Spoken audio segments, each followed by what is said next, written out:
Good morning, good morning. Happy Sunday, Sussex Squad Nation, Sussex Squad World, Charles and George, our co-host on the line now. Yeah. Oh my goodness, I Bon have. dimanche. That's right. I don't think that we were going to be able to come on. You know, guys. Seriously. It's been the last 48 hours is been crazy. A lot's been going on in my life, especially with my mom. So it's been a very difficult um 48 hours. And I must say again, this is why this community is so important. Baron is so important to this community because certainly he probably doesn't know that, but he's been helping me through a lot. I just distraction, his laughter, everything, and Claire Kane and all the squads in their own way. I even sometimes not commented, but checked the conversations, and which is so funny. And yeah, that's been very, very, very helpful. And of course, you guys too here, Charles and George. So, I mean, last night I don't think I would be able to actually get through that night with my mom if it wasn't for you guys. Step up. It was like what 3:30 in the morning.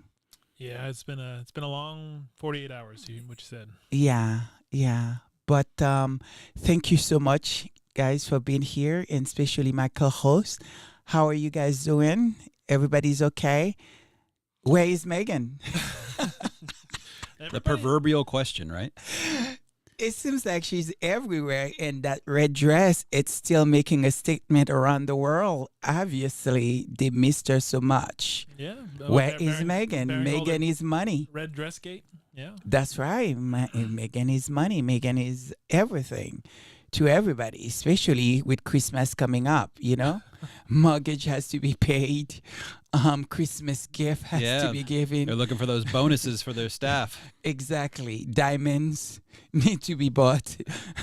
So yeah, where is Megan? She is the money catch. Yeah. So yeah, so how are you guys doing? Doing well. It's been honestly so crazy as usual, but it's all wonderful things, very exciting things that are happening, and just work that you believe in. So it helps to keep you going on that part. And we're excited to be here with you. And we'll get into it, but there's a lot of exciting things that you've got queued up, I know, for the service today, and honestly already for next week. But before anything else, just a big hello to everyone who is tuning in from all across the world. We've got Lydia Washington, we've got Dolores Williams, JNMK, we got Connie Bomber, who opened us up. With oh my God! I'm not gonna do it, but I want to do it. Connie. And speaking of, we have Baron himself here in the chat. Are you sure? I'm sure. No, don't say that. Very sure. Oh my God! Which hilariously you said that because the very first thing that he said was exactly that line. What? Connie Bomber. It was the first thing that he said, which is kind of hilarious that you actually followed that up with. And to that end, actually, I will say, opened it up with 3 super stickers from Connie Bomber, Chef Sandy Love, and Sylvia Fielder. So okay, you guys, all 3 of them, amazing. Thank you so much. That is fantastic. So you know what that mean, right? First, the show cannot be 3 hours long. 2, we must be in our best behavior because Baron is on the line. Oh my God! I mean, it's insane. I cannot believe he's there. Is that true? It's there, and he's kind of like your dad. It's funny. Oh you just all of a sudden you just get all tense. I mean, the thing is, it's like I think of him of that teacher. I better do my homework really well. Yeah, that's probably a better metaphor. Yeah, he's like your teacher. I think you just like you know, just he does the work so really well. It's a good job. Connie says that Megan, to what you were saying before about Christmas is coming, that Megan should hide the 2 weeks before Christmas so that the media have no Christmas themselves. I really think so. Exactly. Yeah, I'm telling you, is that this that woman? It's a money making machine for, you know, everything's royals and everybody else. I mean, even here in America, is catching in. They're getting into the action, and it's like, well, you know, we have to put Megan on. Go. That's it. It just she is the moment, like Baron and my Duke and I like to say. She is the moment. That's right. Well, I think it's actually more than a moment at this point. Absolutely. I think a moment is like literally a snapshot, but this has been continuous since she's basically shown up on like our radar. Yeah. So like, yeah. So I think it's more than a moment. I think at this point she's just like an icon, and at this point I think that they just realize like she's the money maker. Like that is basically the horse that they have to kind of tie themselves to, because otherwise they are not. They're struggling. But it's a shame that they have to do it through hate. Question for you guys, because it's very important. I think you guys should let the squads know what you guys been up to, because I believe you guys attend a very important event. Was it Thursday or Wednesday that deserve highlight, and you guys should talk about? Could you tell everyone where you guys went on Thursday? Yeah, which event? You know the one I'm talking about. Yes. No, we do. I believe something has to do with sex trafficking. Yes, exactly. Human trafficking more Human broadly, trafficking. including the specific sort of sub branch within that's for sex work. But it was a discussion that was held called Beyond the Crisis by a group, a really incredible group actually, called the Empowered Network, that is doing work to support those efforts to combat human trafficking, generally speaking, in terms of prevention at the moment of crisis, but also specifically, as was discussed and really highlighted at this sort of function, was what is the work that needs to happen after the moment of crisis, and how do you support survivors of human trafficking to be able to reintegrate into society, into communities? How do you give them the ability to rebuild their lives when they had been systematically removed? And all of the systems that exist right now, whether it is financial systems, whether it is the way to get jobs, whether it is the way you sort of operate within communities and social media's role, and all of that ends up stigmatizing the survivor's ability to get back into getting back to their life. And so there's really incredible organizations like Empowered Network that is doing work specifically to help them. And so we were there supporting that. It was a charity fundraising event, but also an event that was focused on how do you connect the dots in terms of these different organizations that are working in the space, and how do you link them up to drive greater impact. That's right. It was really good. It was very nice. So I'm glad you guys was able to attend it. It's very heavy, but it's also one of the things where it's again something you can always feel just so good about any time you spend doing it, because you know you're making a real meaningful difference in people's lives. Wonderful. Charles, so should we get into it? Yeah, we can just dive right in. That's right. Church and Nelly report. That's right. Well, first of all, Church Nelly just gave us a super sticker as well. So what's up? Thank you so much. That's amazing. Have you guys heard her video yet? No. God, no. Not yet. That's hilarious, though. We definitely have something special for you later. We just need the time to get it together, because it's hilarious. That's right. But anyway, so talk to us. Yes, jumping into the Church Nelly report. So, first and foremost, there has been a ton of ridiculousness about Megan's appearance last week at the LA Children's Hospital Gala. As usual, the press is absolutely losing their mind, and we're going to get to that later at length in the show. But just know that that's like a thing. Like there's just a lot to talk about that entire situation, because it's really. Yeah. When they don't see her, there's so many mixed emotions about it, because it's a serious topic. Yeah. But the way in which they handled it was so insane and ridiculous. It actually is laughable. So it's those two things. It's really quite like emotionally complex. But anyway, so we're going to get into all that later. But the first thing is that actually, as the news, Meghan Markle actually joined the local tweens in crafting actually with the support of Oprah as well as the Melinda Gates Foundation. Yes, our Duchess. That's right. Again, that's right. So this actually comes from an article in Vanity Fair. So apparently on October 2nd, the Duchess visited Girls Inc. in Greater Santa Barbara to help out with a new digital wellness program called Social Media U, and now Girls Inc.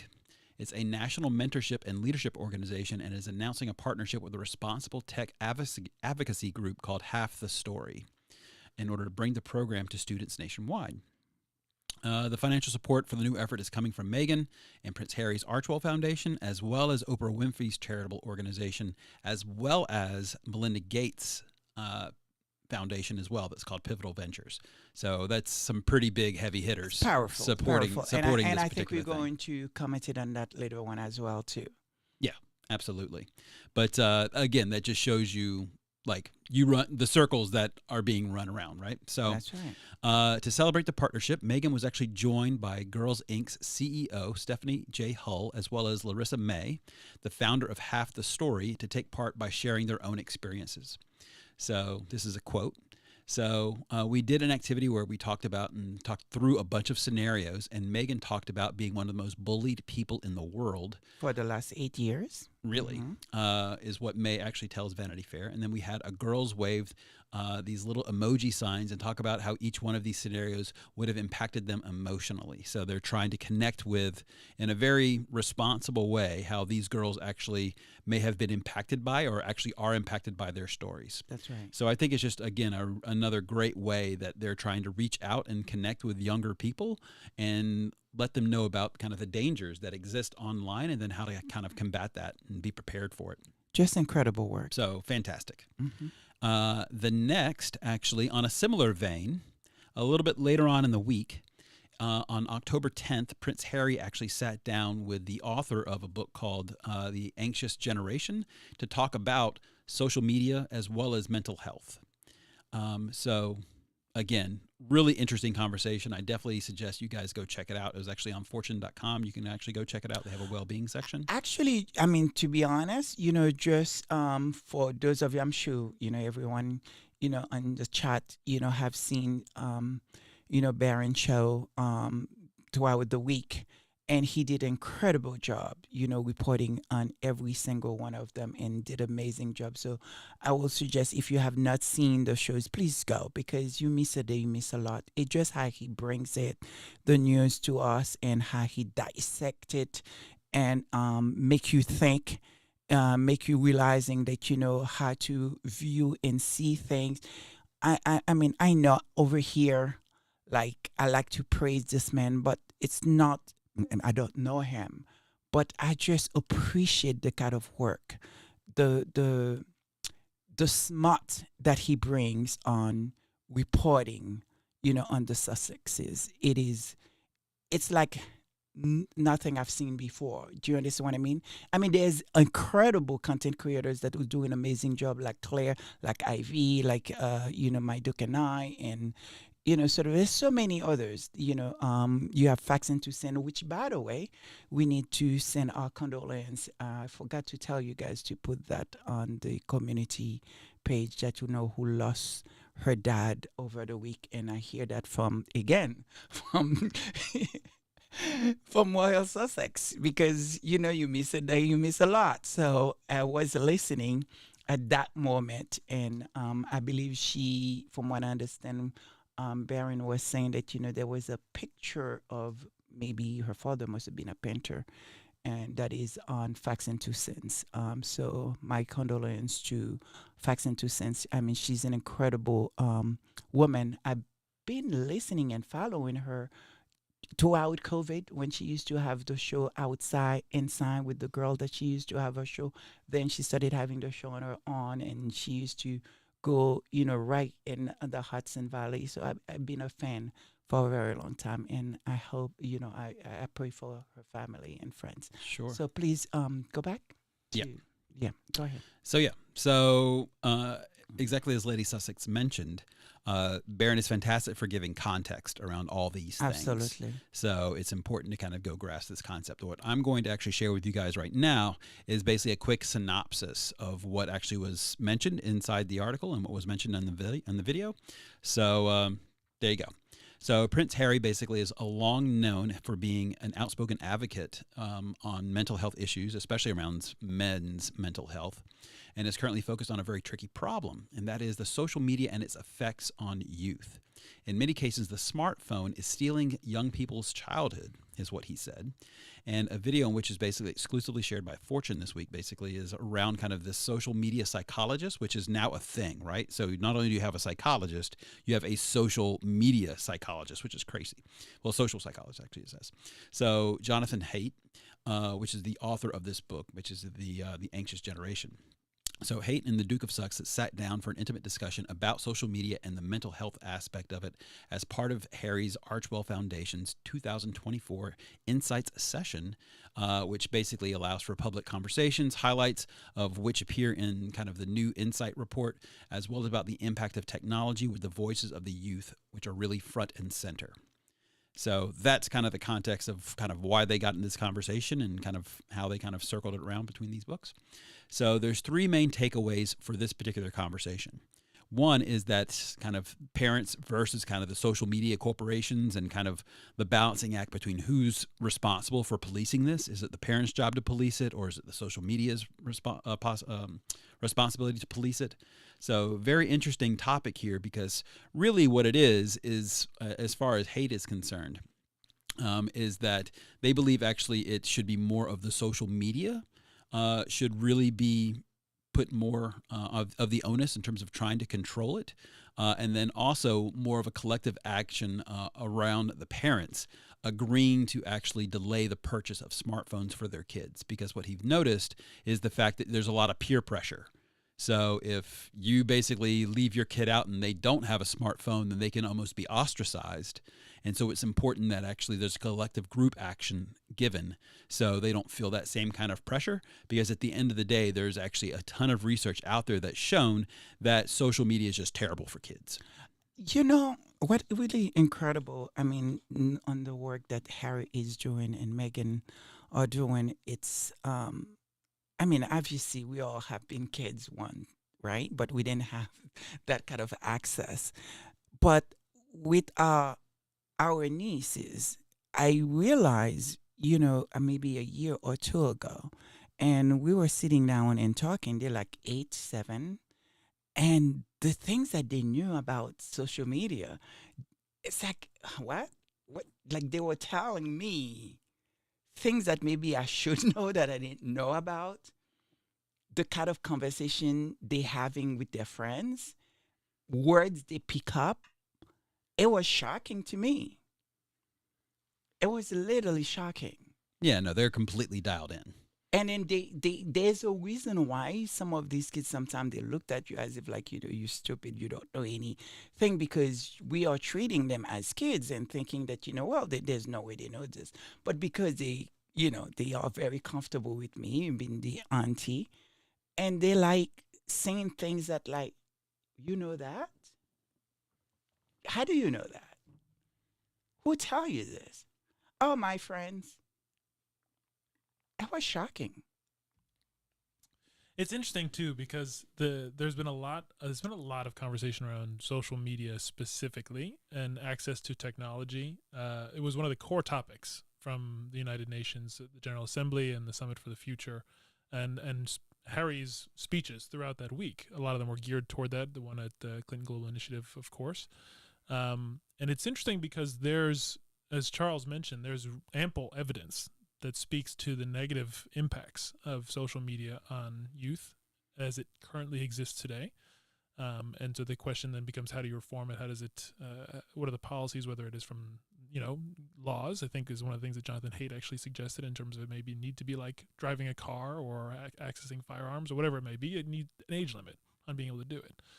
But it is also interesting because there is quite a bit, and this from the work that Charles and I do, something that we see is that there's quite a bit of youth activism and youth who have been exposed to new ideas that then say, okay, this is something I actually want to care about, specifically when it comes to working in the environmental space and working in climate action, who were exposed to it because of social media.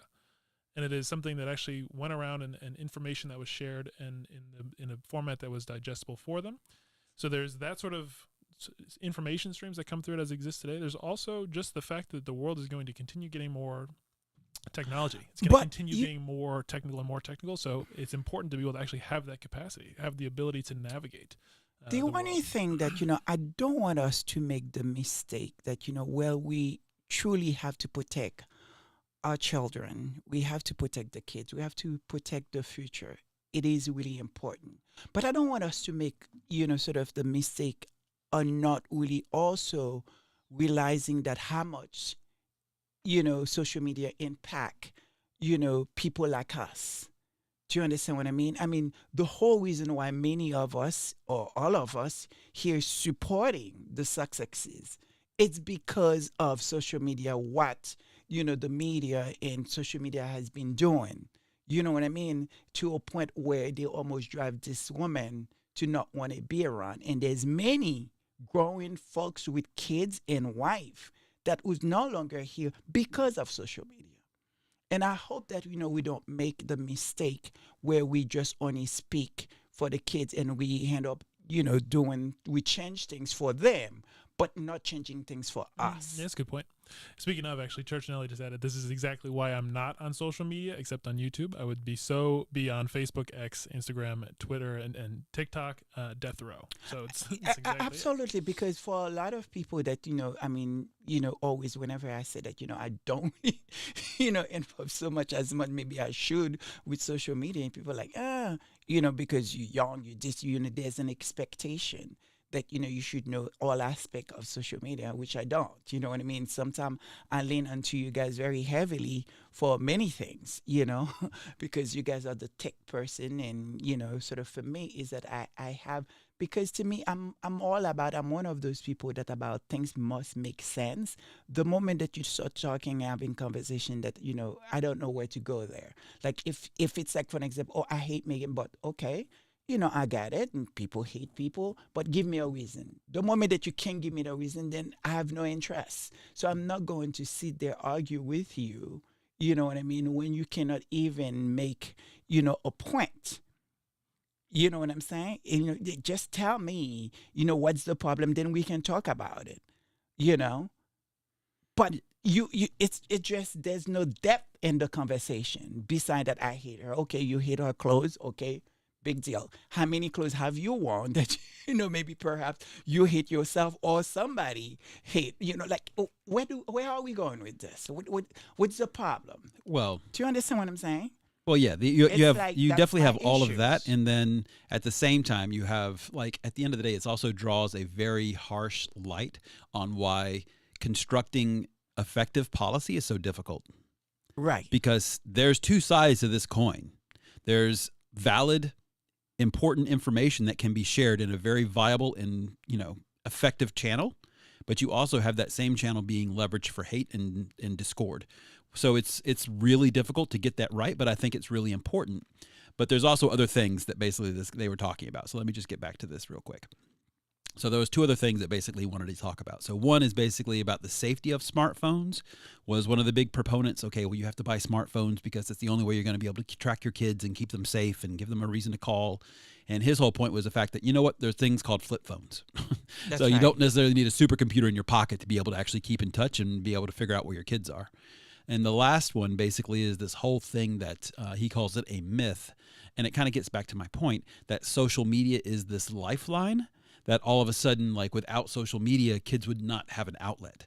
And I think this is actually a really interesting point we can kind of drill down a little bit on, because what he says, Meta's favorite talking point, is that specifically around LGBTQ communities and kids, that they're very marginalized. And so social media really helped them kind of find their community, because they were, if they're in rural America or like in the middle of nowhere, that it's very difficult to find peers that they can actually talk to. But what he mentioned is that the research is very clear, he thinks. When kids actually have a best friend, or especially a part of a small group of friends, they actually do really well, as opposed to having 300 connections that they never really have a time to speak to. I agree with that. So it's not necessarily about the quantity, but really the quality of the people that you really kind of hang around with that actually makes it much more important. So I think this really, again, it's about the context, right? About how you need to kind of exist and really how you leverage a particular tool. And social media is a tool. That's and we've seen that even in our own group, on so the Sussex Squad. I mean, Baron did an incredible job in one of his video that he released. It was about, the work, what the Sussex Squad have been able to do and how they presenting a different narrative that truly, in my opinions, allowed Harry and Meghan to sort of be in the space that, where they are in right now. And it's due to that really small community that really make a difference versus the other communities that just they're basic on just, it's hatred. It's making money, just hating and talking trash. None of it makes sense to us. But really creating an atmosphere where it becomes very dangerous for one's life. And so the contrast could not be any different. Yeah, and I think that's also why I'm excited for what you selected for today, is that question of, is it just about making money, or is there also like, what really is behind it? Absolutely. I think it's going to be really quite an exciting show. I hope it is, if I can stay. Well, go ahead, please, Charles. Okay, sure. So that, and I think that actually sets up the conversation quite well. And also just wanted to quickly say, thank you so much for Black Queen. Gave us another super sticker. What's up? Hello, Black Queen. Yes, Thank she you says so she's much. very busy, so she's just dropping in. And I'm going to say this for her benefit because I'm going to start Connie Bomber's report a little bit early.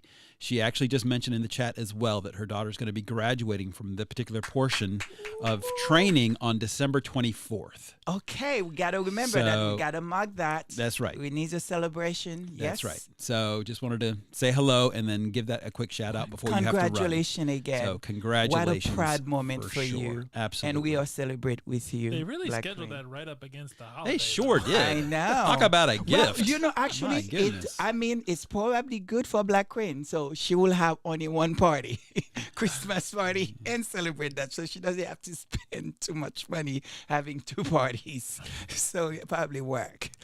Yeah, and she'll probably have the day off already. Exactly. So you can go and have to do all that whole thing. Yeah, Exactly. absolutely. That's good. Except she have to do her shopping early, though. That is true. That is definitely true. No last minute shopping for that. So that is Church Nelly report. That's right. So we're moving in Connie Bomber. So we can jump straight into Connie Bomber. Yes. That's it. We should find a good recording from one of the times that Baron's done that, and we should play that at the start. We should. That'd be fantastic. I think that would be actually. fun. Yeah, that would be hilarious. Because I would never be able to do it like he Yeah, does. no one can. Yeah, no, he should trademark that. So again, jumping right into Connie Bomber. So first and foremost, prayers. So continued prayers for Baron. Know you're here. What's up?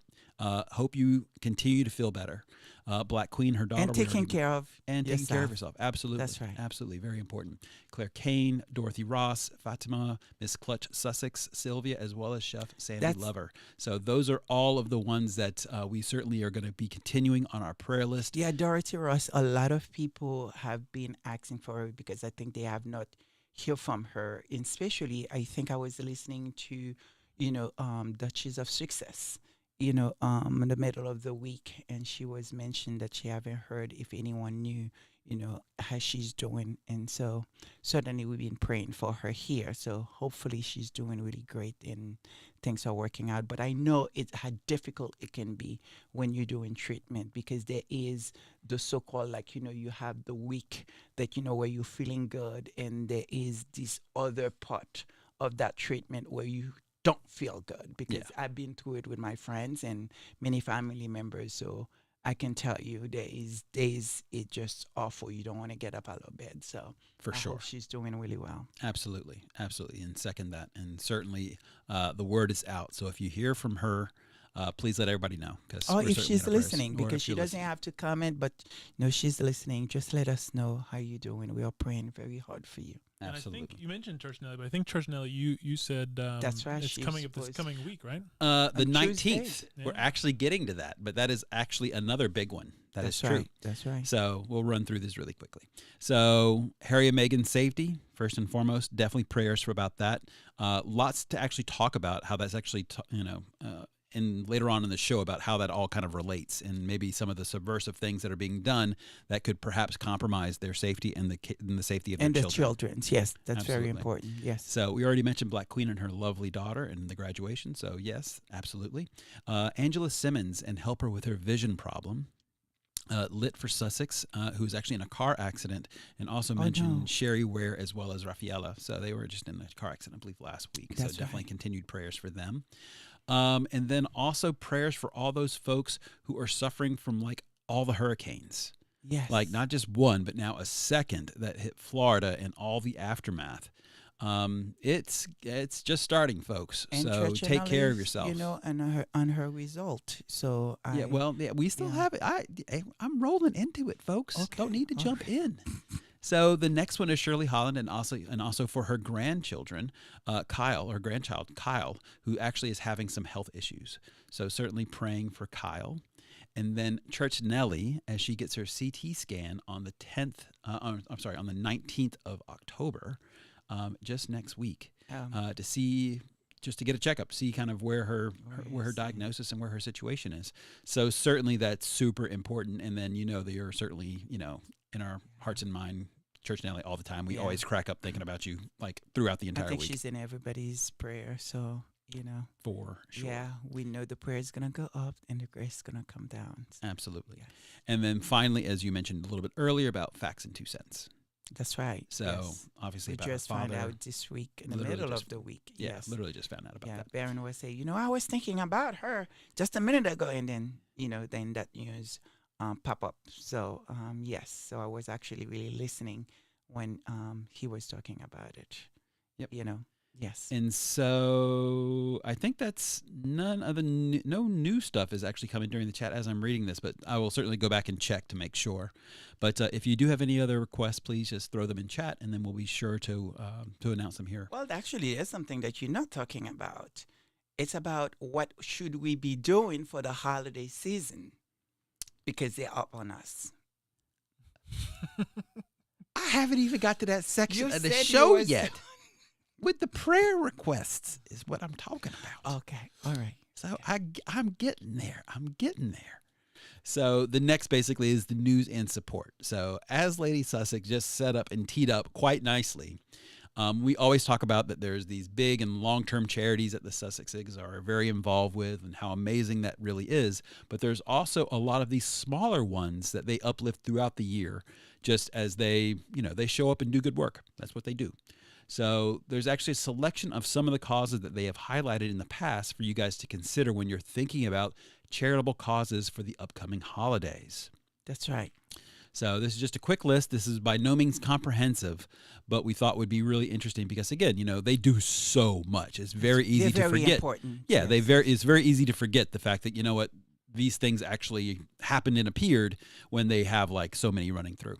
So the first one actually is called Together, our community cookbook. So if you remember way back when, so if you remember way back when, actually Megan actually wrote the foreword for this particular recipe book, and it was actually produced by women who was actually in a fatal fire at London right actually after they got married. So it was way back when, but it killed 71 people.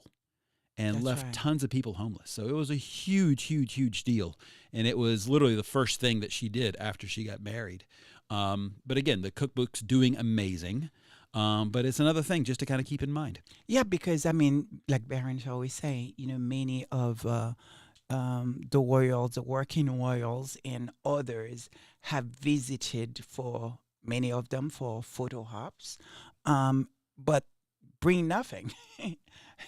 At least, in our opinions or what we believe, many of them are there just for photo ops. But here Megan show up, and all of a sudden it's like, wait a minute, why are you guys not open every day? Well, we should do this, and this is probably one of the most successful thing, and still, it sell. It is still selling this. Yeah, it's literally still making money today. Still making money, and for that charity, and those women able to even go on their own venture and do their own thing. That is so impactful, so great. Exactly. And that's what it's really about. It's not about the photo op. It's about how can you actually provide lasting support. That's right. And the next one to that, actually, if you remember from way back when, it was Kaboom. Right? That's right. They partnered with the Archwell Foundation as well as the city of Uvalde, to create a play space for kids and a community that enjoys actually at the De Leon Park because of obviously the tragic shooting that happened at that elementary school on May 24th, 2022. Yes, and she still stay in contact with those folks. Yeah. Yes. Well, she does that, but also let's keep in mind what actually they were able to accomplish, because they went, I think it was 60 times more or something insane about how much they actually requested versus what they were actually be able to deliver on. That's right. So it just speaks, again, to the volume of their actual presence and like their brand and how well they can actually do that. It speaks to how amazing the Sussex squad and all of you guys are, just in terms of being able to support these really important causes. And then also to actually, again, give lasting support to quality things that matter. So all those things are really important. So again, you guys are awesome.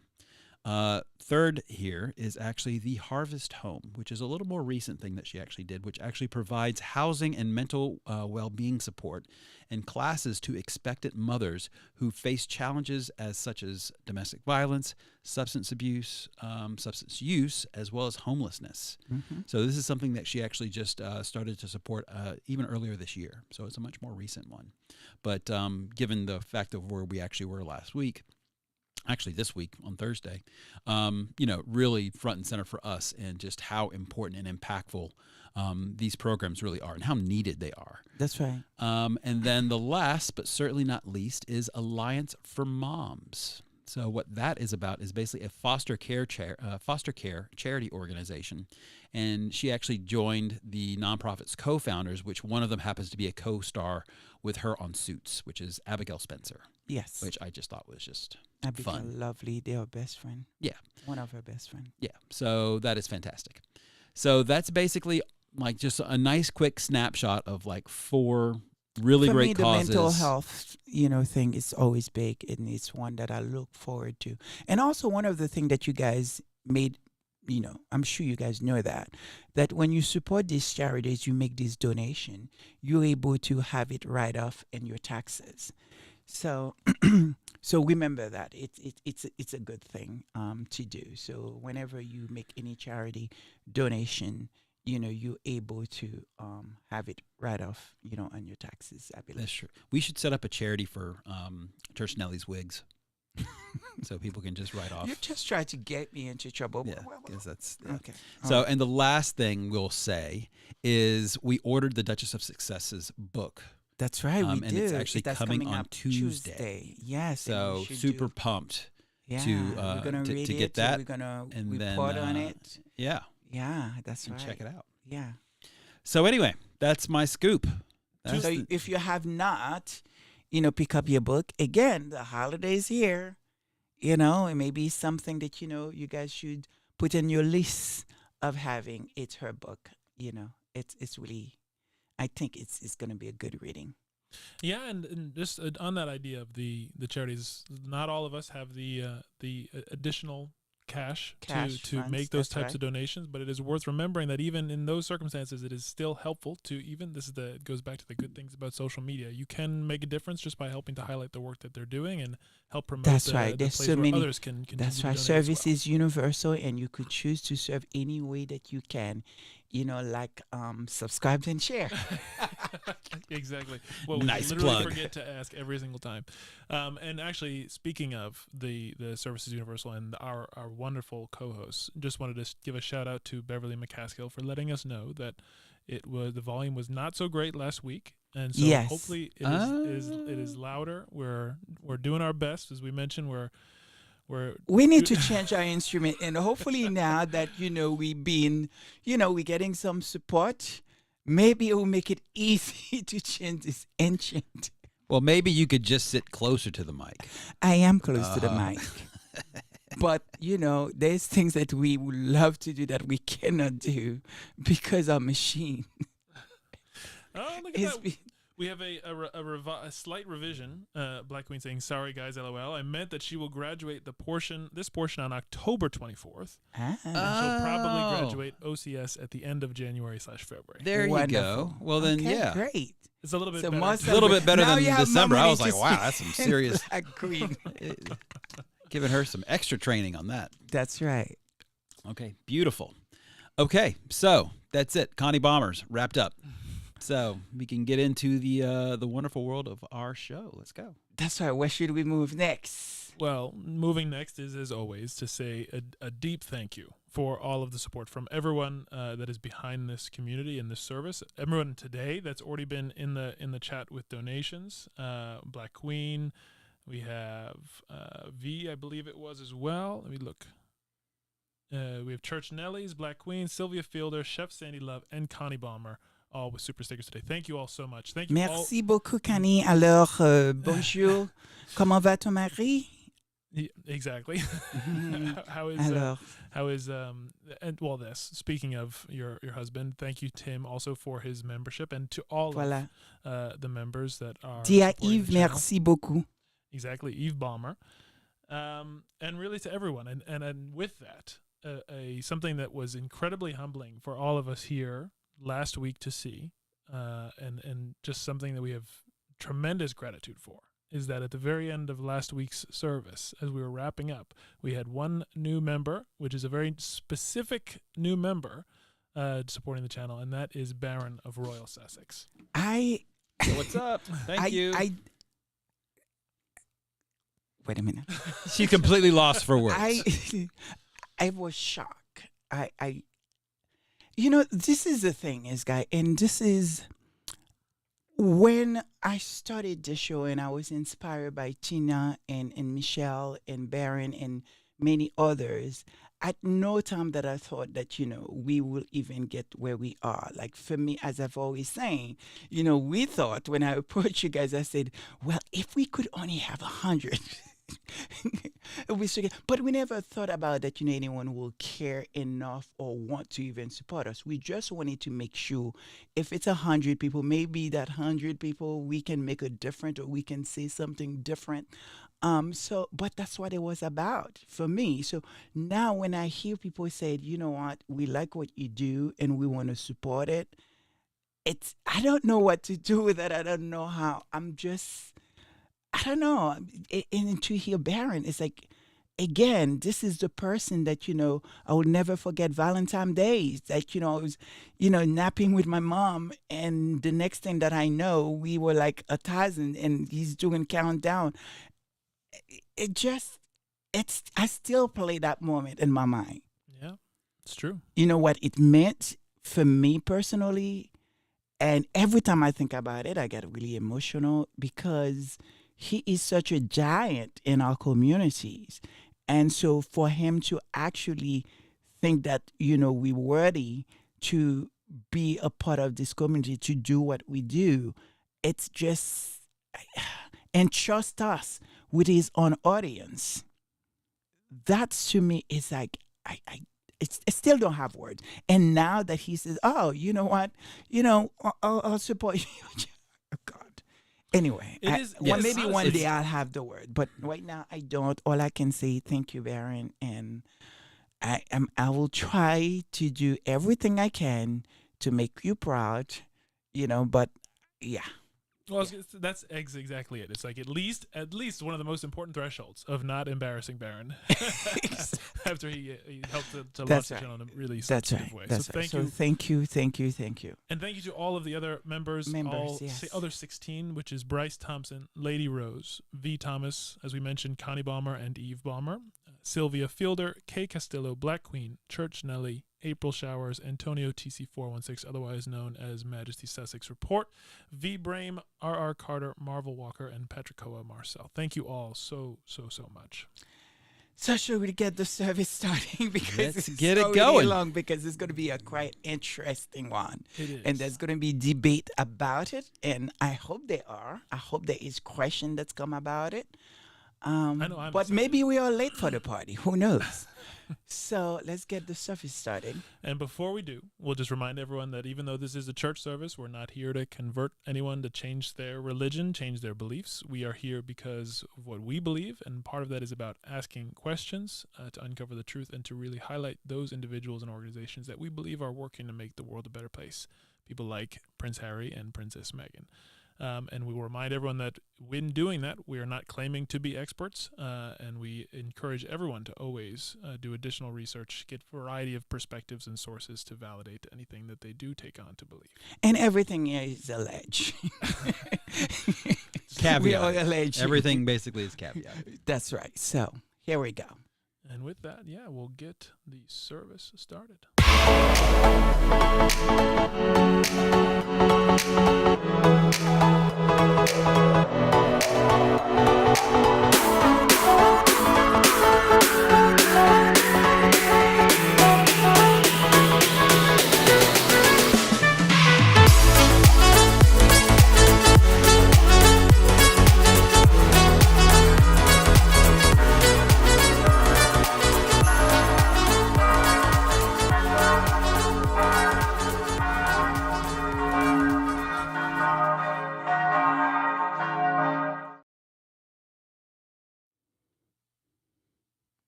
By now, you guys know that when it comes to words, word is something that, you know, is the heart of the show, you know, because I think words are so important.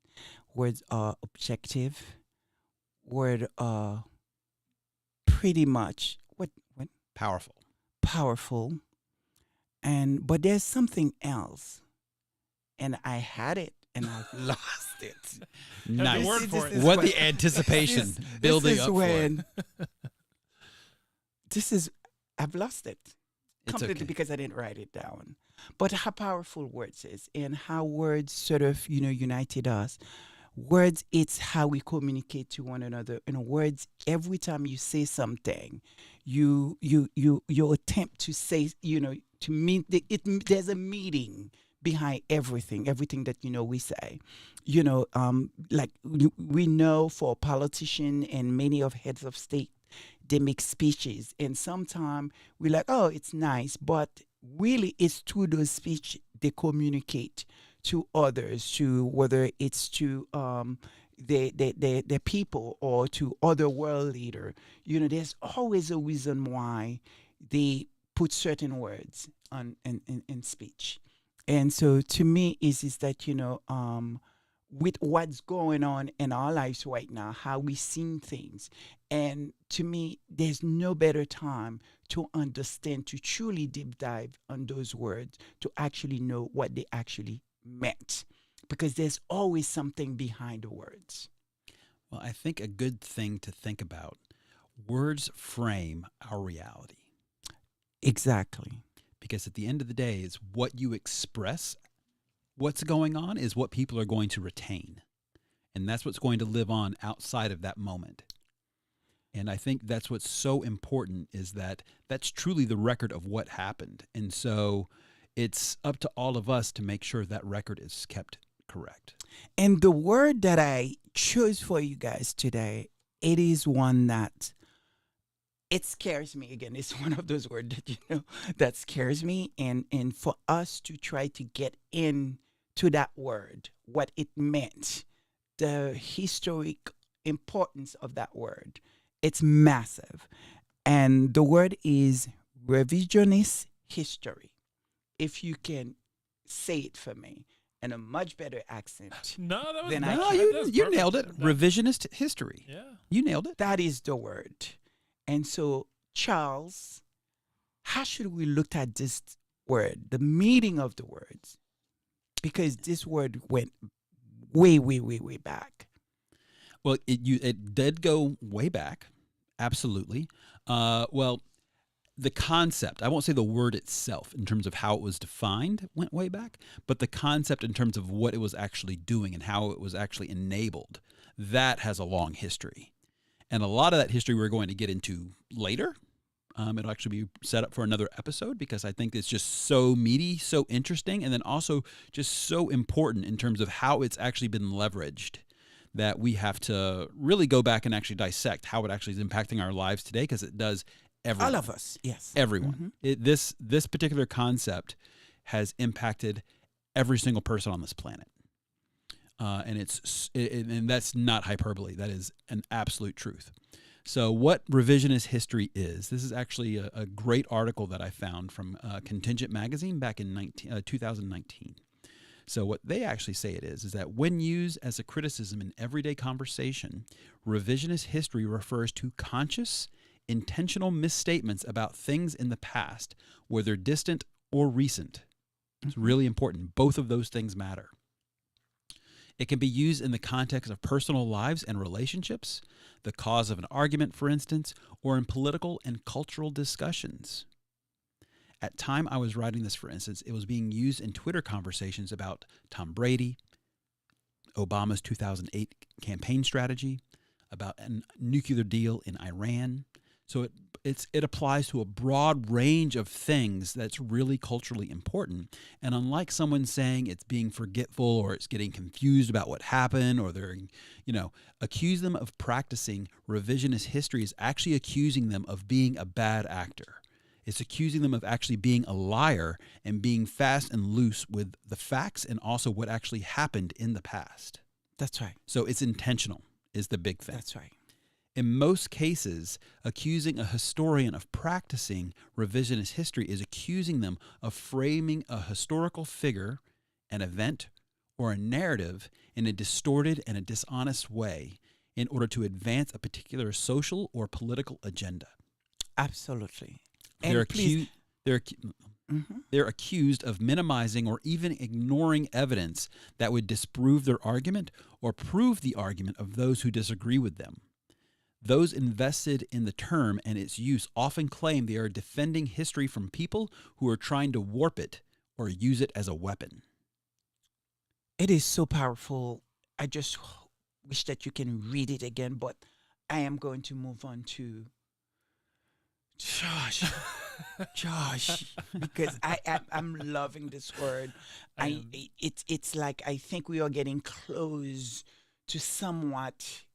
I'm honestly, Yeah. I am so excited because it's also, well, I'll get into that. Another reason why I'm excited just from what Charles just read, but honestly, from the beginning, when you shared this, it's just par for the course. And everyone, for you, when you Yes. shared that this was going to be the word for today, it was, like I said, it's par for the course. Not everyone in the chat may know this. Some people that have been watching for a while might know this already. But for those who don't, you just are such a student of history. I mean, you research literally everything. You spend when you have any free time whatsoever, it is almost always spent looking at history, looking into history, all sorts of history. The good and the bad. I mean, I know we know that you actually do it with each of the individual articles of clothing that you wear. You look into the history. What does it mean for them? I mean, everything it's history to you. And I think both Charles and I appreciate that about you, but it is also what has led to this selection that you've got for us today to look into. That is just fascinating. You guys make me sound like what is her name from The Devil Wears Prada? Mel Street in Half Hathaway when they were talking about the blue sweater. Yeah, Anne Hathaway. Yeah, like after you're done with the service. No, I think it's very important. I was, I guess that's why many people call me nerd, because I'm so interested. I remember I used to spend, so much time, just watching Nat Geo, National Geography and History Channel when they were mostly about, historical stuff. And they actually had good content. Well, they still do for so many people. But for me, it was my thing. It was my jam, so to speak. Yes, I'm really fascinating about history, and I love learning. Like, I'm always curious. And I've been like that since as a child, because for me, I had a speech impairment, as a child, and probably still do. Many people will say I do. Yes. I didn't actually really speak until I was 5, my mom said. And one of the things that I used to pick up is big, massive books that perhaps that I have no needs or should be at that age to sort of read. I was always curious, studied with the pictures to, some words that, I'm always really fascinating about words and what they mean and where they come from. So, yeah. So when you're done with the Sussex Sunday Church Service series, you're going to go get your PhD. I don't know about that, especially because of this word, what that word stands for. I'm not so sure that, I can be a part of it if the meaning of that word. Well, I got to say, I think I will have a lot of problem if I was unable to speak the truth, when it comes to that. Well, to that end, actually, I have to say this is something that I would appreciate always learning so much from you, but also from this selection that you made this week, this word, it has been fascinating to spend time looking into, because I went into it thinking with a fairly good sense, just a preconception of what I thought it meant, and actually having spent time reviewing and reading and researching it, have, I think, actually a slightly changed and broader perspective on it. Can you say the word for anybody that's perhaps that was just now joining us? Yep, it's up on the screen, and it is revisionist history. We're cheating a bit because it's 2 words, but it's a term. It's a term, yes. And so this is, and when you do spend time researching this, looking into it, you see that it's used a lot right now when it comes to sort of culture wars and critiques of Kamala Harris, for example, vice president, yes. Mm-hmm. That, and also the education system, about what is actually being taught in terms of our history. There's a lot of conversation about whether or not it's being revised, literally in the textbooks. But it is actually really a term that is important for all of us, especially in the Sussex Squad, I think, to spend some time really thinking about because of what it can mean and what it really is. And so there's two things to bring to the conversation. The first is actually, funny enough, from the Journal of Research in Music Education, and it is titled Revisionist Historians, Writers Reflected in Their Own Writings.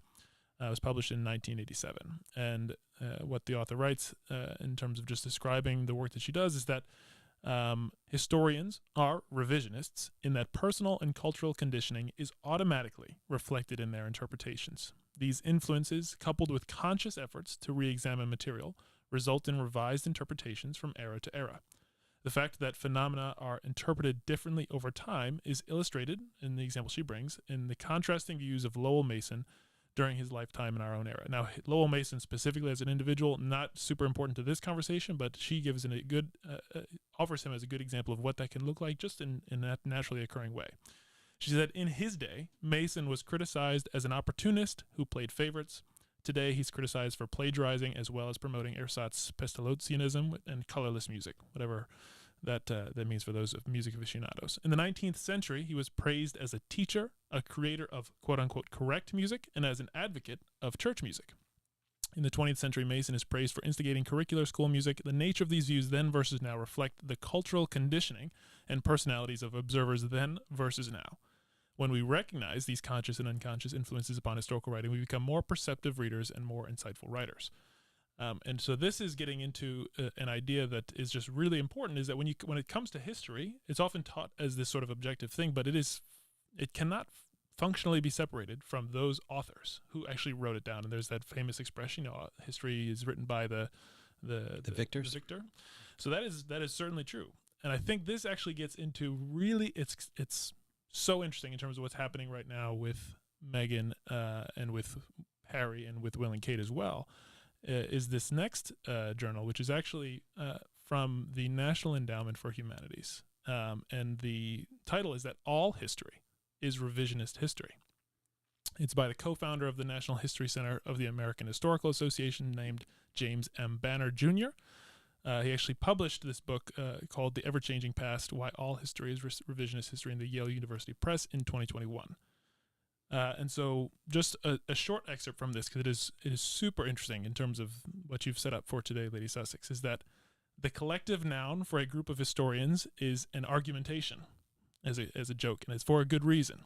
At the very dawn of historical inquiry in the West, historians were already wrestling over the past, attacking each other, debating the purposes and use of historical knowledge, choosing different subjects to pursue, and arguing about how to pursue them. That is, in the infancy of their intellectual pursuit, historians were engaged in what we know as, quote-unquote, revisionist history, writing coexisting, diverse, and sometimes sharply clashing accounts of various subjects, accounts that challenged and sought to alter what had been written about before them. Accordingly, historians take it as indisputable that interpretive contests are inherent in all of their efforts to advance historical understanding. What's more, historians are of the abiding conviction that robust, free arguments about the realities, significance, and meaning of the past should be cherished as an integral element of an open society like the one ourselves strive to be. Let me explain. A fundamental feature of historical thought is the distinction between the past and history. What we call the past is just that. It's what happened at some point before now. Once it occurs, the past is gone forever, beyond repeating, beyond reliving, beyond replicating. It is recoverable only by the evidence, almost never complete, that it leaves behind. And that evidence must be interpreted by individual humans, historians principally, but also archaeologists, anthropologists, and all others, all of whom differ in sorts of ways. Distinct from the past are the narratives and analyses that historians offer about earlier times. That's what we call history. History is what make of the forever gone past out of surviving documents and artifacts humans recall, and as such items as photographs, films, sound recordings. Indeed, history is created by the application of human thought and imagination to what's left behind. And before you continue, and this is exactly why the Sussex Squad is not just incredible, powerful for keeping receipts, and that sort of video that Baron made this week, how important that video is. Exactly. And that's exactly what that author is saying. And I think that's And that's why that, we are a problem for the media, for the, sort of writers and things like that, because this is probably, I think, the first group in some ways to do this. exactly. And I think that's actually what, for me, and I said what kind of expanded my perspective, it changed the way I was thinking about it. I went in with this to this research thinking, oh, well, revisionist history is clearly people taking this negative intention to portray it a certain way, but it is important, especially for the Sussex Squad, in particular with the mission that they have taken on to defend Harry and Meghan, and frankly defend the truth, is that understanding that all history is always revisionist, because it cannot be separated as ever being this objective thing. It is always tied to the subjective contextuality of whoever's writing it. And so when it comes to what's being put out there right now, and thinking about the historical records that are being created, to your point, the work that Barron has done, how important that is, because of the fact that this is exactly that. It is the creation of artifacts of one form or another that are going to be the only way that the past is retrieved by That's future right. generations. That's right. And we are going to play some clip actually over the week from Barron that will sort of, make the point why we choose this word, and we're going to get more in depth why I choose this word and how we should looking at the media and the so-called Yodas. The Royal Yoda. So the Royal Yodas. Yeah, the Royal Yodas. God, do you have something to say, Charles? I do. So I think what's really interesting to think about, while it is absolutely true that history always comes through the perspective of those who write it, I think what is also important to think about when thinking of revisionist history is the intentionality behind it. Because absolutely, because one of the things that I mentioned before is that really what they're trying to do is that revisionist history specifically, according to the article that I read, is that they're trying to distort it in a dishonest way in order to advance their particular social or political agenda. Absolutely. So while it's true, so at the end of the day, history is history. History will always be written through the perspective of those who write it. Absolutely true. And we're seeing what they're doing. But revisionist history specifically is a tool. It is a tool they use to warp, and a weapon they use to warp the past. And I think that is something that is different in terms of just how history is written, just generally speaking. So it's important because it is a distinct and an intentional act. Absolutely. And we're going to see that too. Many clips. I wish we could have chosen, but just a few, just based on the week. So should we go to a clip, or do we have more? No, yeah. I mean, we could honestly talk about that all day. And I think we're going to be talking about it in probably two different shows. This show and then next week, because there's another word that I combined this that's even more deeper. So let's listen to the first clips. All right. Now, let me just show you a select few. My warning to Meghan: if you want your marriage to last, don't emasculate once proud Harry and turn him into a +1 like I did to my ex-husband, Amanda Platel. Like I said, they're working out all of their issues. And then, of course, Liz Jones is right there.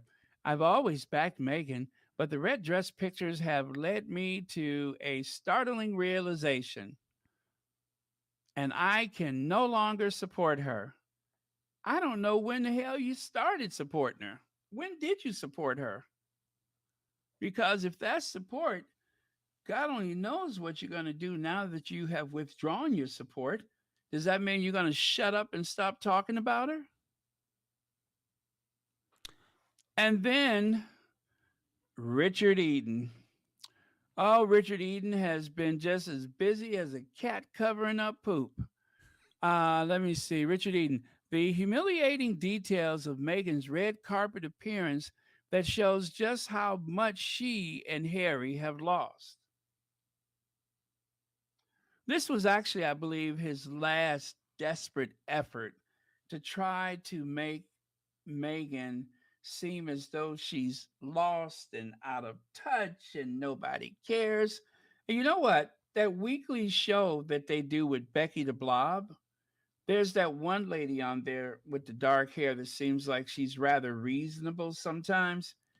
Even she got in on the abuse, making light of the fact that, oh, well, Megan thinks so much of herself. I wonder how it was for her to be on the red carpet and the backdrop has Costco on it. And so the lady with the glasses, she's like, "Oh, don't knock Costco. Oh, I'm there's, but you know what? The way she, how do you know how she feels about herself? You have not had a conversation with Megan.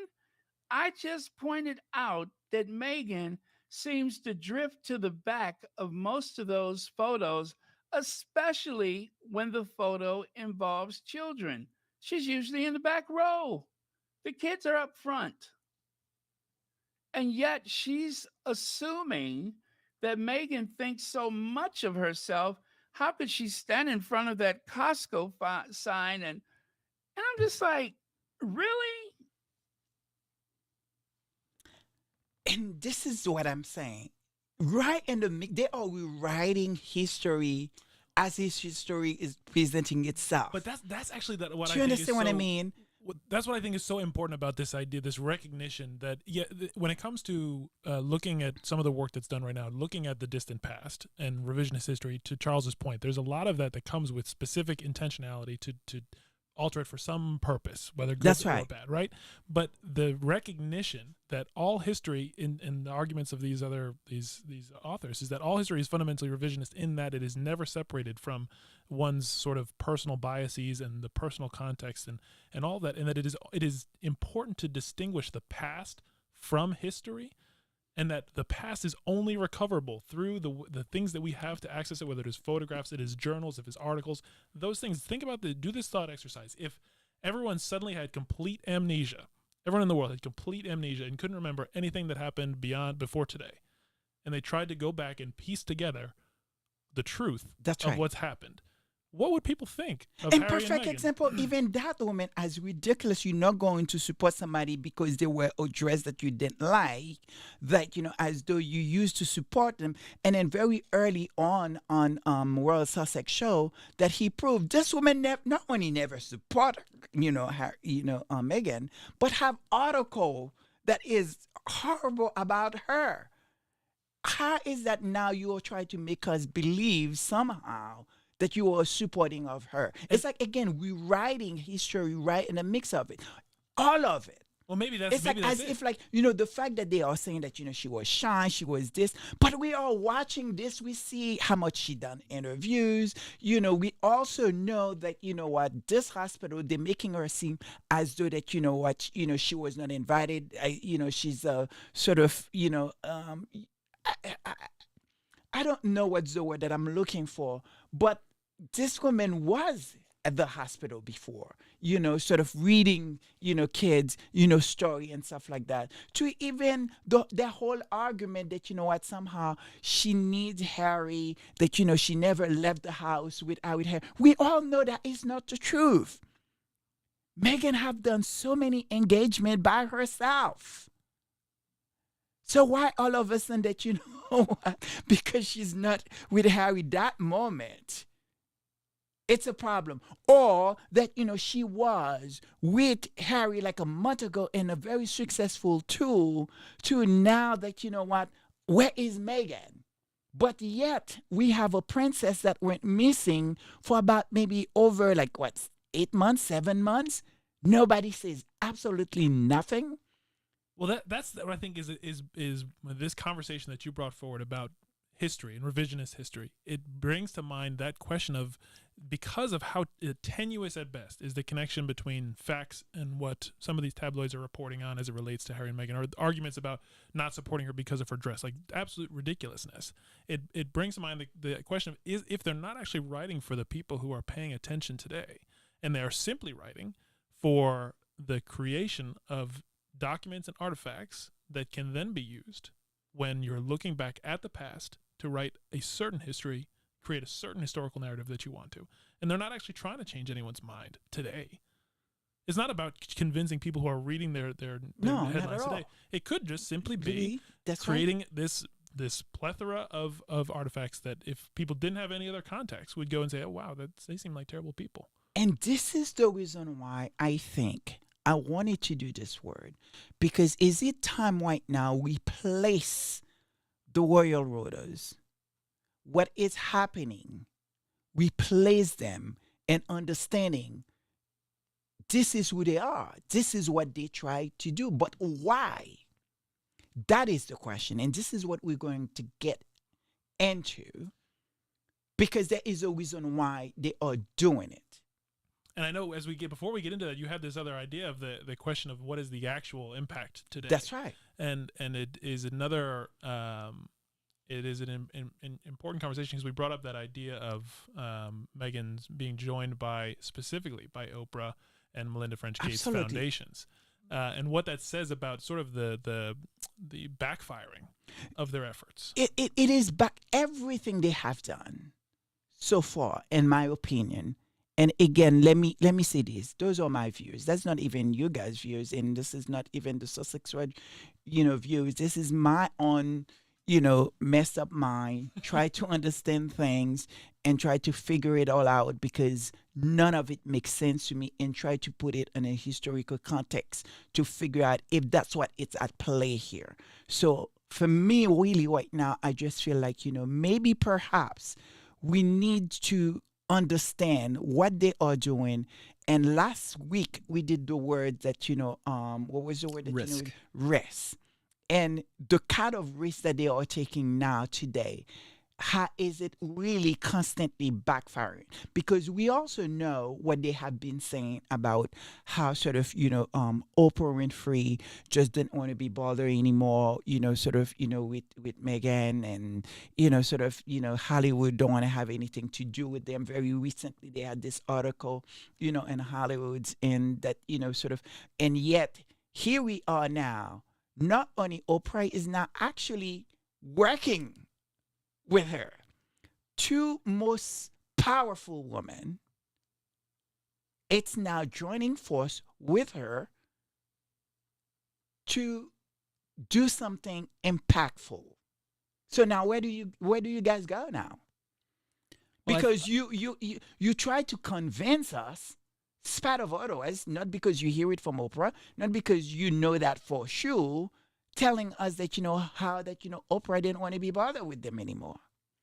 Well, I think that's what's so interesting, because, and we're going to get into this again like next week, but they're trying to use the tools of like the 17th century in the 21st century, and they just simply don't work. One, I mean, that's what I was kind of talking about at the top of the show, about how I'm conflicted emotionally about this situation, because the fact that you're trying to like discredit this lady because you don't like her dress, by which she looks amazing, and there's no other person that you look at. It may not be your taste, it may not be what you will wear, but regardless, it's like she looks great.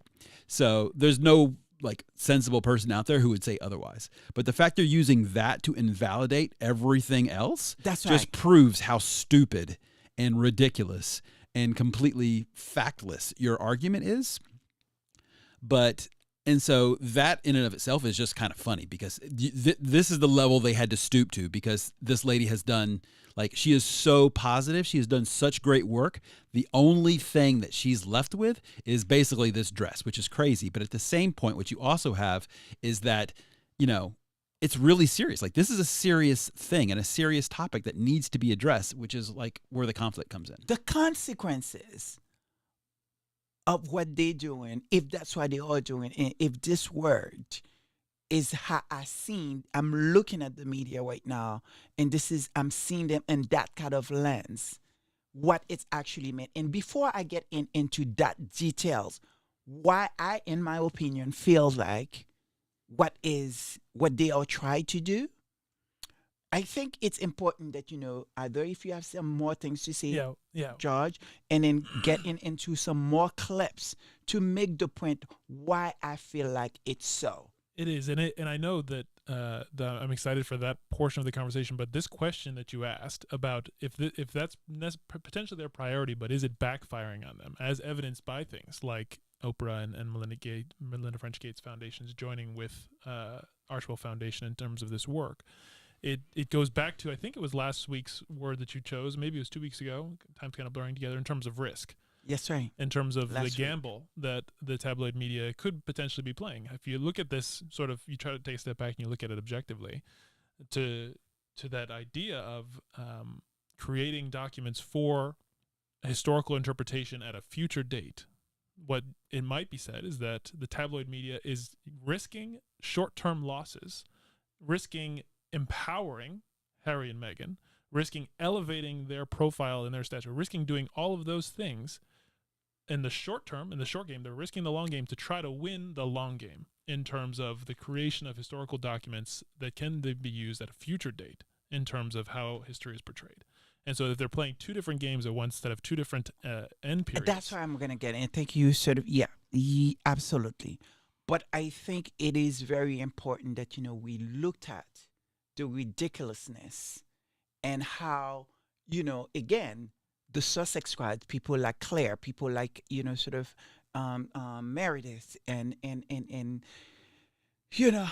Barron and everybody else that would do this work is starting really, in my opinion, so it's almost have that senses why we keep a receipt, why we always ready to present our receipt, and the difficulty for the media to pin their narrative because it just plain ridiculous.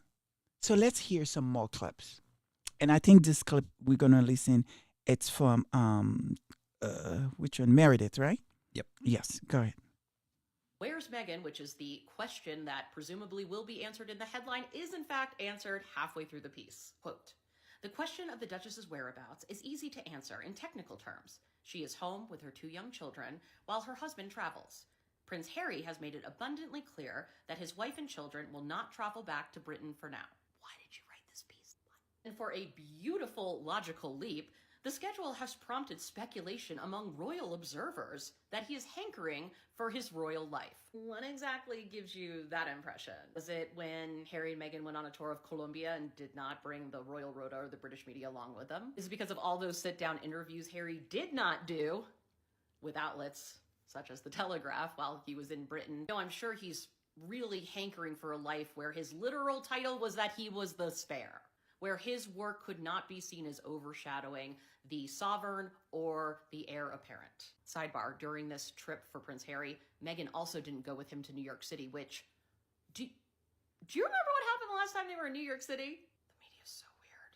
Let's check in with the royal observers, who apparently are the underpinning of this article. First of all, there is a PR strategist who has been following the Sussexes closely. No shame to this man or his CV, but I went on his website and saw that he was quoted in a Daily Express piece from September 27th, 2024, saying, "The perception of Meghan changed only after the couple's decision to leave the monarchy and was generally positive prior to it." Okay. You see, it's so... looking into the very real studies that have been done about how negative coverage of Meghan Markle skyrocketed around their wedding and never went back down, and how that definitely fueled negative feelings about her and misconceptions about her. Or that perhaps perceptions weren't all that positive in the beginning, considering some in the media referred to her as having exotic DNA and straight out of Compton. But sure, it was entirely Meghan's fault, and Harry had no agency when it came to leaving the working royal family, which, oh, by the way, they didn't want to leave. They wanted to find a half-in, half-out solution. This article does note that sources close to the Sussexes say, no, the Duke has no interest in returning to royal public duties. That's not true. But nevertheless, we have another royal expert, and this time it's a royal biographer. I'm not going to say her full name, but let's just say her last name is very, very close to the word sewer. She believes that Prince Harry has finally realized or been advised that dissing his own family did him no favors. Okay. Chillingly, she goes on to say, "The golden ticket is for him to remind us why we loved him. For his Diana-like ability with children, the disabled and the disadvantaged." Yeah, it's a golden ticket, the disastrous Willy Wonka experience.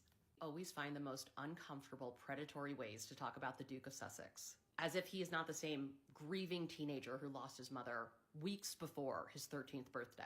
His mother, who was hunted by the paparazzi because of how much they could make off of one blurry photo in the British media. Then had some of the same people who wrote terribly about his mother feign concern for Prince Harry in his teenage years when his father and press secretary were feeding Prince Harry to the wolves in order to have positive, favorable coverage of Charles and to get the focus off of Prince William. I'm not sure he has to prove anything to you at this point. Ultimately, it's the hypocrisy about this that bothers me the most and truly shows you the toxic contract that the British media have with the British royal family. A private citizen, a non-working royal, has been missing, not really, hasn't been by Prince Harry's side for 2 weeks. And yet they can do this kind of digging and produce timelines of when she was last seen and cover it like it's actual news. Unlike the real news of the Princess of Wales not being seen for half a year, zero coverage of a missing tax-funded national figure in a powerful institution. Or at the very least, an investigation into the terrible response by Kensington Palace comms. The serious impact that being able to produce this kind of one-way conversation and propaganda has on actual real journalism, which people need. Can't wait for the next article where there's complaints about how Meghan just won't go away. There's so much there. I mean, we heard the word spare. We saw the headlines like many times that, Barron will say that, what, that's the point. What they want to do is, it's misleading because they put these headlines. Many people don't go and actually read this article, right? They just read it. And even when you get into the article, they're still misleading from it. You know what I mean? They kind of like, yes, she's at home, she's taking care of kids, blah, blah. But then they find something else to say about that really that is misleading, in my opinion. And so, but at the end of the day, what we did hear from her, we hear that, Harry, how they treat him as a spare, and what, the fact that, how his mother, in many ways were the victim of the media and why he has a problem with the media and why he wants out. But what we didn't hear her talk about, it's Meghan. And I want to get in and I want to start seeing the separation. I start seeing, and what I mean by that, is it time for us to look at the treatment of Harry and the treatment of Meghan, two different things, not together as many of us, because it always has been Harry and Meghan. And if it's not, why? Why Meghan? Why is that, they hate her so much?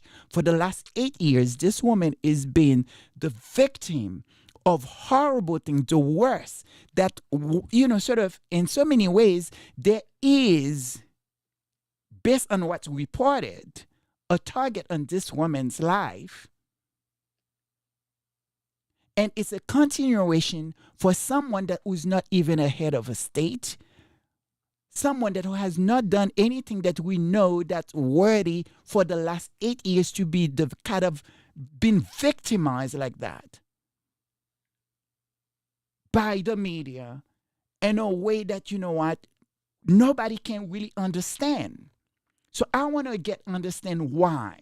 I want to see why her. Because I don't believe it's just because, because she's black. Yes, that part playing a part of it. I don't believe it just, there is something, there's a historical significant. Why is this woman, and I think, in my opinion, that they're choosing to go after this woman as hard as they have been going and will not stop with nothing. And what does that mean for her kids? It also, to the validity of that question, specifically from the clip that you just played in terms of Meredith, how she ended it, not only is again, that risk of credibility in the media generally that's being gambled with, but specifically the distinction in coverage between Meghan and Kate, and the fact that Kate was literally missing for whatever it was, half a year. That's right. And had no coverage whatsoever. And that distinction, I know that's the next clip that you have queued up as sort of, again, dimensionalizing that question of why it's important to ask, is really the difference between overall press coverage of Harry and Meghan. Absolutely. and Will and Kate. And we're going to continue asking that question so we can dissect it. I think Royal Sussex done a great job with that sort of clip, but I'm not playing the one from him. We're playing the one from Claire, correct? No. Ministry of yes, Hacks. Yep. That's right. Yeah. Yes. So let's go ahead and play him. Well, Kate and William's entry into the top digital media stories in the UK literally lasted minutes. This is a screenshot taken when the BBC News Alert told us that Kate had been spotted out and about. And from this story being headline news in the digital Daily Mail, from it to it exiting the top 10, could be measured in minutes. It was seriously less than 2 hours. And this story isn't even in the top 40 stories on the homepage of the Daily Mail today. I think we can all realise what that means for Kate and William and the future of the British taxpayer-funded working royal family. They're just not getting the public attention that previous generations of the British working taxpayer-funded royal family were actually able to achieve. If you look at Meghan and Harry on the other side, Meghan, the red dress, Harry's statesman-like presentations at his charity events, they're still on the homepage almost a week later. I think we do need a debate, putting my serious hat on, I think we do need a debate about whether the royal family, the British working royal family, are appropriate for 2024. The public are not interested. That is why the media removed them from the headline. They put them in the headline to test whether people are going to read and whether people are going to click. If they don't meet the threshold for interest, they immediately get removed and another story goes to the top. Kate's not even on the homepage today. The public interest is that low that yesterday's visit isn't even in the top 40 stories on the homepage. The royal family need to change. There's lots of people out there in the land of and other places that can help them by giving them advice. They either don't want to, or they can't, or it's a combination of both. So when you hear this, you have to ask yourself, why is that is not important to the media? Why is that is the case? Why is that is acceptable? And yet we are willing to go after a woman. The only thing that she's done wrong, it's caring for others. The only thing that she's done wrong, it's marrying a prince. The only thing that she is done wrong is just she had stay silent, do nothing, just go out, just do good, spending time with her husband and her family and her friends. And we want her head. But why? Because I think for me, and please, Sussex Squad, stay with me. I know sometimes I miss my word or not explain things in a way that maybe perhaps people will understand it. If I'm not making sense, guys, you know how I speak. So try to, let them know what I'm thinking. Is it time for us to start separating Meghan and Harry in a way that where we can hold the media and the royal family accountable? Because we do know when you think of Harry as a spare, it is more likely he always was going to go through some kind of stuff with the media, because we saw that happen to his aunt, I believe, that Margaret. And, historical, most, if not all, the spares have suffered great dearly. Right? And of course, him went out, it was disastrous, and be successful. It's awful for them. But that's one thing. But when you put the two of them together, there is a difference why Meghan it's the most hated woman. It's not just because she's beautiful to me. It's not just only, yes, she makes money, you didn't make money. But there is a lot that is being backfired on the media while they are making money. I have a feeling it's exactly for that one, because historically, what happened is it's erasing black people in general, especially royal blacks. And this is what we will get into next week. Because when we looked at so many evidence, whether it's Queen Charlotte, whether it's now we are learning about Elizabeth I, there is question whether or not specifically Queen Elizabeth I, was she a black woman? And there is evidence now, we believe, to support that. And so if there is historically, had they changed us, where we become white face, because what happened, for a reason that I don't know, and I need to do more research on that, or they try to erase Meghan out of history, as they have done previously to others. Well, I think what's important context here, which we'll get into a lot next week, is that it's not just Britain we're talking about. Absolutely not. It is. But in Europe in general, it is a collective international effort throughout basically westernized Europe, where this was basically happening, and it's been happening for a long time. And my thing is, what Meghan represents into the royal family, what her kids represent, because it's very obviously that you could see, even with the kids, before she brought them in, to life, what she was pregnant, there was all these sort of, what that the kids were going to look like. We also find out from them, both of them, at the interview, where it was the color of Archie was a concern. That's what we're saying.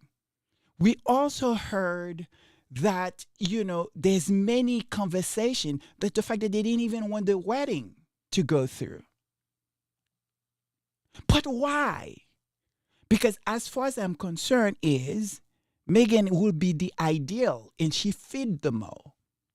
And my question is, especially knowing that, what it would have done for the royals to bring them to the modern age, but as well bring a new following, is there a sense of not wanting people to be too interested in the history of, the word I'm looking for. I mean, our history, frankly. Our history. And it goes to the selection in terms of the title that you have for today's episode, is the fact that history, and it's a William Faulkner quote, but history is not was, it is. And the fact that that's it right. Still continues. And how many, because everyone like to say, oh, yes, Meghan was the first Meghan. I actually feel like I'm in a place right now, I want to challenge whether or not that, she is the first. Based on what is now starting coming out. Slowly and short, if we to believe that, and based on those evidence that is right now, it's proving whether or not she's not. And if that is a problem, is that the reason why? Well, to your point, one of the reason why she is so hated. In the whatever it is that they have the agenda, it's somewhat like it's backfiring constantly, and they're not getting their leeway. Well, not actually hated, but hated according to the tabloids. According to the tabloid. Well, you also have this, is that I think you mentioned it earlier, and I think it bears repeating, is that are they simply trying to cover up what has happened in the past, and are they afraid that she will basically expose what they have done? Not just what they have done, but, when you start, because again, if you see what Meghan had able to do, it's brings so much interest that was not quite there with the royals, even till today. So what does that mean? Because now all of a sudden that you have this woman there, many people was not even paying attention. Now they're paying attention. They want to know more. They want to know more. They want to read more. They want to find out more. They want to ask more questions. And so for me, is that I have a sense. I'm wondering. I don't know that to be factual and true, but is the part of the hatred why they are willing, in some ways, change the way we see media now. And I think, in my opinion, I will say that it's almost like they don't care bringing the house down, burning the house down. But we are going to go after this woman. We're going to dismiss her like she's never exists, especially when they talk about bringing Harry back. They want Harry back. They need Harry. And they will completely, as though that, Harry was willing to leave his wife. Then you have the kids. And another thing about the kids that scares me, because we know historically there's many black women, dark-skinned women, who have babies that are super light, very white, because they marry with genetic play a huge part on things sometimes. And so their issues, their problem they have when they sort of, out with their kids or they are traveling. And what happened, it's almost like, people feel like, they want to kidnap these kids because somehow they think that, that cannot be your kids. So if you are not the person that, who's watching the kids because that you're a servant, or like there's no way that kid can be yours. We've seen it on, so we've seen it happen all the time. And so now when they're almost presenting as though, these kids are not Meghan's kids, somehow that she stole them somewhere, or, the fake pregnancy. What are they trying to say? What are they trying to provoke to happen? Because for many people that was not quite there mentally, if you believe these white kids because they look white, blue eyes, redhead, that is not her kid, somehow she kidnapped them, I don't know, stole them, what are you going to do? What are you going? That is my question. This is why this is so scary, that narrative, and we cannot allow them to continue saying these things. And furthermore, dismissing these kids. What does that mean? Because now the narrative is whatever they had picture in their mind those kids was going to look like. They don't look like that anymore.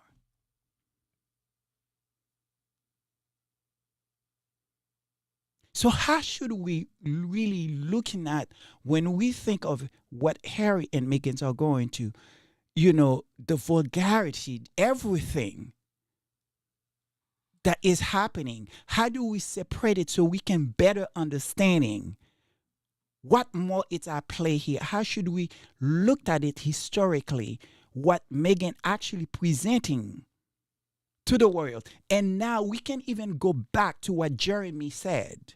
I'm talking about Jeremy Clarkson. That I can't wait when this woman made to be paraded in the middle of the street as they throw fisted at her. What would make her say something like that? What is his understanding to bring this woman out in a way that's shameful, that is horrible, that no one will want even speak about when it comes to history, or even being, the fact is almost remove her completely as a part of the royal society. And so my question is now, I want to look at more in depth of this word. What caused it, where it happened, and how we should start looking at all this hatred. It's part of, yes, it's easy for us. It's the easy way. Oh, it's because money. Or it's because it's, and it's probably all of it. But we also have to look at, what they try to do. It is backfiring. But there is something, in my opinion, that is at play here. And maybe perhaps we need to turn into historical stuff to figure out what that is. Because it is not only, I won't even go as far, say it's not fair, because that's too simple to what Megan is going through. There is something absolutely wrong. There's something wrong. This woman is not a head of state to be so hated for as long as it has been, over 8 years, and they're still at it. And there's no sign of them stopping. Well, I think what you're talking about is what we're going to get into next week, which is what's the context for this situation here. Right. Because at its face, it looks crazy. There's, to your point, it makes no sense why the amount of vitriol they have for this woman. It makes no sense given kind of who she is, what she's been doing, and what she's done. Like, why in the world are they going after her the way that they are going after her? It makes no logical sense when you look at it in isolation. However, what we'll talk about next week is the context that surrounds this situation, and then bring evidence, like we always do, bring receipts. That's why we will. In terms of how this is actually really deeply rooted in terms of where, frankly, European history That's right. was built. In a way it was, not even how it was built, how it was framed. This is how European history was framed. It was around this context. From the get-go. We're talking like back at the Inquisition times. From Scotland. Around there's not one place in Europe that this did not touch. Right. And it was a concerted effort throughout history. It took me a very long, because again, it was, and to be honest, Sussex Ward, it's that word. When that woman said, I used to support her, and I no longer do because of it messed up with my brain so much so that I started going through everything that I could think of to find something that makes sense to me, because this is someone that was working for a paper and making money, and that an editor or anybody will upset, and that you are presenting that to a large audience, and then they're going to upset that from you as that you no longer supported somebody because they were something. It just drives me insane that I needed to find out what is going on there. What is it that, I am not seeing, that I'm not understanding, that lead me to that research. And so next week, we will bring our evidence. We'll bring so much more and put much more context into what we are saying. What are they saying? Are they saying completely I'm out of my mind now? No. The co-hosts have been brilliant. There was a comment from Pretty Brown Eyes actually adding that it's not just necessarily that she's the most hated, but that she's been the most bullied. And bullied, distinction yes, in terms of the intent. And then also Vanzola Adams had added, when you were remarking about the questions or the provocation they might be encouraging when it comes to Megan and her relationship to her children. That idea that they may not be hers, that was seeded, this fake history that is kind of written by some of those in the tabloids, and actually something that specifically, as Vanzola Adams reminded us, that happened to Megan's mom. That's right. So, well, yeah, I can, to be perfectly honest, I can actually speak to personal experience. I'm biracial, and there was a time when my father was driving us through a very nice neighborhood back in the town where I'm from, had myself and my 2 siblings with us when we were very young, and he actually got pulled over by the cops, and they tried to arrest him for kidnapping the 3 of us. The 3 of us. Yes. And so this is a thing. This is a real thing, and it happens everywhere. And just imagine that it happens in my family a lot. Yeah, and just imagine that we are in just normal people basically, are just harassed like this, but she is a person, and those children are people of interest that, they have a hate campaign against them. This is very, very dangerous. It is about what dangerous. Can happen for the kids as well as for Megan. And so this is nothing to play around with. So that's the reason why we're bringing it up now. This is why we have to keep our receipts and also go deep into history and make sure we have an understanding and keep people accountable. Because the more and more you shine a light in terms of what's going on, the context behind why they're doing the actions that they're doing, it makes it more difficult for them to actually pursue those courses of action. Yeah, because it happened all the time. It's like, sort of, I mean, I am fortunate to, born in a family that's very diverse, very mixed. And so there's always a question. Why are you related? It's almost like, why are you related? Why you look like this? I mean, if you think about my mother and you think about, my mother, it's a dark-skinned woman with blue eyes. And you have my mom, my sister, dark-skinned, blue eyes. My brother, dark-skinned, blue eyes. And yet, when you see them with her sister, it's almost like there is... How dare you to have those eyes? Why do you have those eyes? It's almost like, I want to sort of, it's always there is an issue. Or you see her sisters or much lighter, then no, they cannot be related to you. It's just this constant, that fight, try to justify your genetic, and as though people don't understand how genetic work. Well, yeah, they're just trying to fit you in their own box. But let's, there's a whole bunch of stuff, and there's I think this is heavy. Yeah, there's a pretty deep rabbit hole that we can get into, and it's pretty juicy though. So we're certainly looking forward to what we'll get to next week. And so we are going to move into verse, and I hope this become sort of a conversation. Again, I need to do more research, hopefully for next week, and hopefully we'll be prepared and ready for that. So as we're moving to verse. That's right. So for the verses today, I have two, as usual, but they're actually about a single topic, which is truth. So the first is Proverbs 12, verses 22. The Lord detests lying lips, but he delights in people who are trustworthy. Amen. Which I just thought was pretty apt. And the second is actually 2 Timothy chapter 2, verses 15. Do your best to present yourself to God as one approved, a worker who does not need to be ashamed and who correctly handles the word of truth. That's right. I just think that, this has been some shows, and I think I am so curious and want to know more. Like, I feel like I'm pumped, because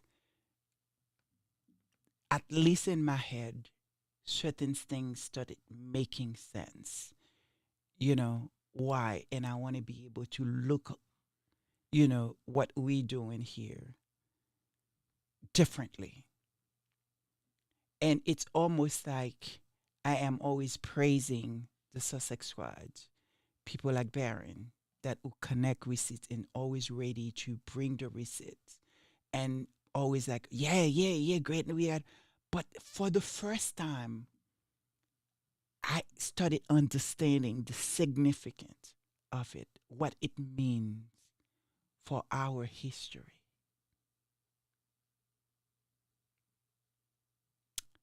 So, go ahead, Josh. Well, with that, we will, as always, pray a prayer of thanksgiving for those leaders like Baron, the Sussex squad, leaders like Prince Harry and Princess Meghan, for standing up for the truth, for advocating for a better world, and for that recognition that everyone's efforts, all of our efforts, do make a difference in the lives of people today. But we would also pray for that clarity and that insight and the ability to see what is happening around us in the greater picture, that understanding of our place within our history and how what happens today, how it cascades and has impacts on those who follow after us, our children, our grandchildren, and everyone in our communities.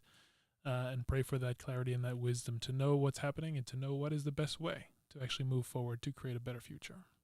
And it's also because, what I have been prayed for, because obviously we want to be in the front line. We want to defend Harry and Meghan because we see that, what they're going through, specifically Meghan, how the way what happened to Meghan, what it means for many others, like Tina and Michelle used to say, if they can do that to Meghan, could you imagine what they will do to, I hate, a Shaniqua, so to speak, who they think a Shaniqua is, or a little Tina, or a little sort of, somebody, sort of that, around the neighborhood that they don't seem to think that or value. What would it mean? And I remember Tina used to say that all the time, and it used to stick with me. But now I feel like, we have arrived in a place where it is really very important that, we document history in a way that, the future generation can be proud of us and make a difference. Make a difference. And this is what the Sussex Squad is doing, that is not only just helpful but impactful and amazing. And I am so proud to follow and be a part of a community that truly really care about history, because I am a fan. Understatement of the day. Yeah, exactly. So 2 things before George leads us out with a wonderful prayer is, first, thank you so much, Hen Pal, for your super sticker. You're awesome. And Majesty Sussex Report also just gave a really great comment, which I'll just go ahead and just read now. But he says that he's actually in the car having a conversation with his parents about something very similar, that they are of several different cultures, and his mother was actually sharing the experiences she had because the kids have light skin. Yeah. So those kinds of conversations are really important. It happened, but we need to having a better understanding historically. Why is it the case today? And why is it that, what's happening to Meghan? That, maybe perhaps we need to not looking at it simply that, Harry and Meghan, they, as though what they are going through, despite how horrible, how awful it is, that is the same. There is something more behind what is happening to Meghan, and we need to get into that to better understand, so we know how to frame our conversation in a better understanding. And I hope we can get there. And I may be wrong. But I have a strong feeling that, there's something there that's caused that kind of question. So I pray God, and I thank God. Thank you, Sussex Rod, for listening to me.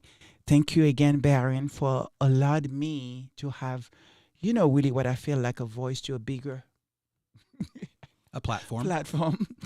And for being patient with me, guys. And so thank you so very much. I'm very humble and grateful for you all. So I'll see you guys next week. Can't wait. Because hopefully it'll be interesting. And we will release our song later this afternoon, evening, perhaps. And may God bless you. Always know that service is universal and love wins. Goodbye. Good day. Love you all.